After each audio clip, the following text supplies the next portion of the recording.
उसका हमें अपने धन के कुछ हिस्से करने चाहिए।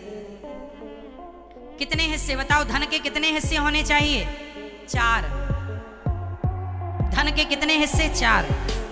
कौन कौन? 100 रुपए कमाओ तो 100 रुपए के 4 भाग करो। 25 25 25 25। पहला हिस्सा अपने बिजनेस व्यापार में लगाओ।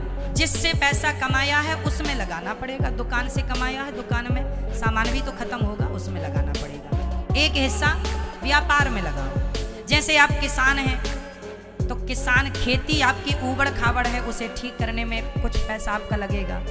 जमीन से जमीन आपको खरीदना भी चाहिए कि आपका धन बढ़े, कम ना हो। आपकी 2 एकड़ है तो 2.5 कर लो, 5 कर लो, 10 कर लो, बढ़ाओ। बढ़ते क्रम में, ये नहीं कि बाप ने 10 एकड़ दी थी, बेच बेच के खा के 2 एकड़ छोड़ी, अब 2 भी बेच दी। ऐसे कितने बच्चे हैं जो बाप की संपत्ति बेच बेच के खा लेते हैं। कई लोग तो बड़ी बड़ी गाड़ियों का शौक रखते हैं तो जमीनें बेच बेच के गाड़ियां लेके आते हैं। इनसे बड़ा मूर्ख कोई नहीं है जो बाप दादों की संपत्ति अपनी शौक पूरी करने के लिए बेच बेच के शौक पूरे करें। इनसे बड़ा मूर्ख कौन है? बाप दादों की संपत्ति है, बचाओ और आप मेहनत करके अपनी संपत्ति इकट्ठी करो, उससे अपने शौक पूरे करो। ये तो आपकी उपलब्धि हुई। बाप की बेच बेच के खाए, इसमें तो आपको कोई महान कहेगा नहीं। इसलिए धन का क्या उपयोग हो। आज लोग, पहली बात तो मैं ये कहूं कि पैसा ज्यादा कमाना चाहिए। पैसा बहुत कमाया करो।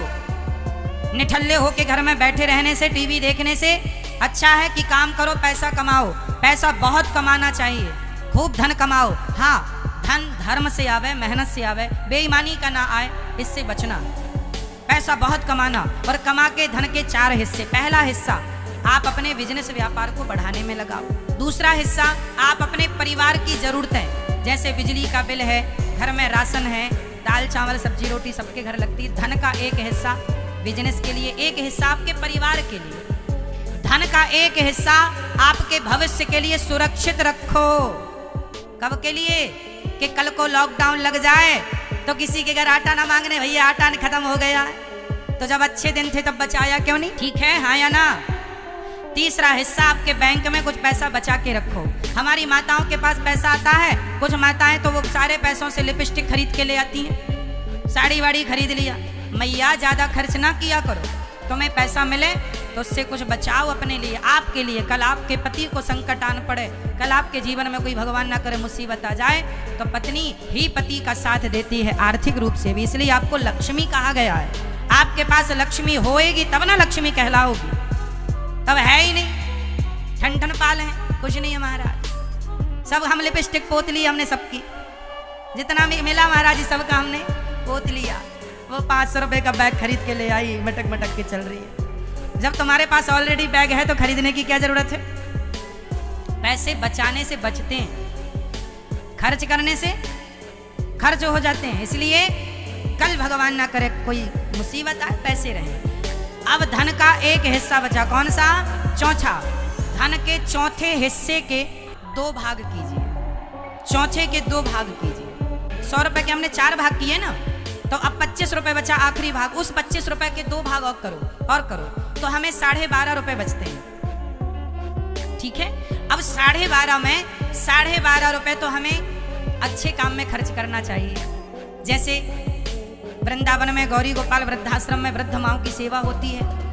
आपके द्वारा यदि ये पुण्य का कार्य होगा, उन माओं की सेवा आप करेंगे तो आपके घर तक भी पुण्य पहुंचेगा, आशीर्वाद तो पहुंचेगा। कहते हैं दवाएं तो सब जगह मिल जाती हैं, पर दुआएं कभी कभी किसी किसी को मिलती हैं मेरी माँ। इसलिए दुआएं जिनके सिर पर हैं उन्हें दवाओं की जरूरत नहीं पड़ती। इन माओं की सेवा इनके बच्चों ने घर से निकाला है, तो आपकी और हमारी परम जिम्मेदारी है कि आप इन माओं के लिए आप 12.5 रुपए, अर्थात 100 रुपए में से चलो 12.5 नहीं 10 रुपए अपनी कमाई का एक जरा सा अंश निकाल के धर्म। क्यों? क्योंकि ये तुम्हारे द्वारा किया गया। वृंदावन में अन्न क्षेत्र चलता है, हजारों संत भोजन करते हैं। आप भी अपने बच्चों के जन्मदिन शादी की सालगिरह पर अन्न क्षेत्र बंटवाओ तो आपकी रोटी भी खाएंगे और आपको उनका आशीर्वाद पहुंचेगा। और यही वो पुण्य है जो यहाँ से जाने के बाद आपका साथ देगा। धन तो यहीं छूट जाएगा, पर धन से जो धर्म किया है वो धर्म हमारे साथ जाएगा, वो पुण्य हमारे संग जाएगा। इसलिए एक जरा सा हिस्सा धन धर्म के लिए निकाला करो, और दूसरा जो हिस्सा बचा उस हिस्से को आप, जैसे आप पैसे वाले हैं तो आप लोगों से आपके रिश्तेदार, जैसे आपके गांव में पैसे वाले हो ना, तो गांव का कोई आदमी आया, सेठ जी हमारी बेटी का विवाह है, जरा हमें 5,000 रुपये उधार दे दो, तो आपको लगा अरे 5,000, सुन 5,000 ले रहा, मैं 10% ब्याज लूंगा ना।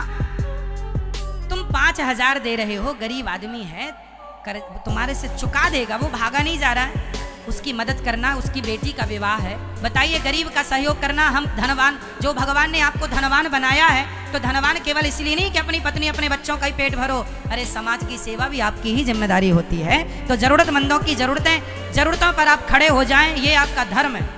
अब लोग आपसे 10,000 मांगता, गरीब बाप मांगता बेटी का ब्याह करना, और आप 10,000 का ब्याज ही 5,000 वसूल लेते हैं, ये तो गलत है। जब ईश्वर ने आपको सब तरफ से दिया है, तो गरीब आदमी से ब्याज खा के और कितना धनवान बन जाओगे। इसलिए ये नहीं। आपको ये बता दूं, ये दास अनिरुद्ध, हम अपने गांव में पूछ लेना आप गांव के सभी लोगों से, हमारे गांव में ये दास अनिरुद्ध ने आज से नहीं, कम से कम 10 साल हो गए इस बात को, जब से हमने होश संभाला, जब से भागवत जी करनी शुरू की, तब से आज भी गांव में किसी गरीब बेटी का विवाह हो तो बारातियों के भोजन की व्यवस्था ये दास अनिरुद्ध ही करता है। 1 बेटी का हो, 2 बेटी का हो, 5 बेटी का हो, 10 बेटी का हो, सभी बेटियों के विवाह में भोजन की व्यवस्था बारातियों की जो हमसे बन पड़ता हम करते हैं।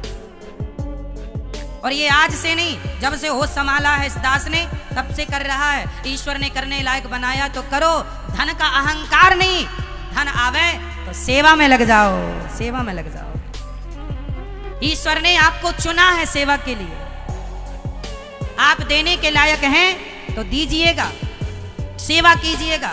चल भैया तेरी बेटी का विवाह 10,000 ले जा, दे देना, जब देना दे देगा, वो मजदूर गरीब आदमी देगा क्यों नहीं।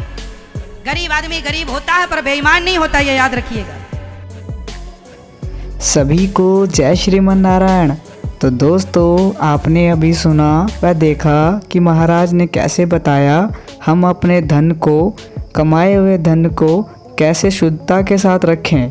दोस्तों, महाराज ने हमें बताया कि अपने धन को हमें 4 बराबर भागों में बांटना चाहिए, और पहले भाग को हमें अपने व्यापार में लगाना है, जहाँ से हमने कमाया है धन को व्यापार को बढ़ाने के लिए। तो दूसरे भाग को हमें अपने दैनिक कार्यों के खर्चों के लिए हमें दूसरे भाग का इस्तेमाल करना है, और तीसरे भाग का हमें भविष्य के लिए बचाना है, और चौथे भाग को हमें 2 बराबर भागों में बांटना है। पहले भाग को दान पुण्य के लिए खर्च करना है। दोस्तों, यह बात सत्य है कि हम अगर एक दिन मर जाएंगे बिना दान पुण्य करे तो हमारे साथ कुछ नहीं जाएगा, हमारे पाप व पुण्य ही जाएंगे। और हम अगर पुण्य ही ना करें तो हमारे लिए भगवान ऊपर बुरे निर्णय लेंगे। इसलिए हमें कमाने के साथ साथ अपने धन को थोड़ा सा दान पुण्य में भी लगाना है। तो चौथे भाग के पहले हिस्से को दान पुण्य में लगाना है, और दूसरे भाग को गरीब लोगों की सहायता करने के लिए खर्च करना है। जैसे अगर उनकी गरीब बाप की बेटी की शादी हो तो वहाँ खर्च करना है।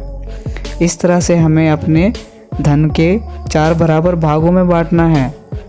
तो दोस्तों, महाराज यह भी कहते हैं कि हमें अपने व्यापार को बड़ा करना है, और बड़ा करना है, और बड़ा करना है, उसमें पैसा लगाना है। और कई वीडियो में महाराज जी कहते हैं कि और की लालसा, और की लालसा, और अधिक धन की लालसा कभी मत करना। दोस्तों, यहाँ पे दोनों बात अलग है। दोस्तों, व्यापार को बढ़ाने से मतलब गुरुजी का यह है कि उस पर पैसा लगाओ। अगर आपका व्यवसाय छोटा है तो उसमें पैसा लगाओ, और उसे बड़ा करो, और लोगों को नौकरी दो, और लोगों का उद्धार करो।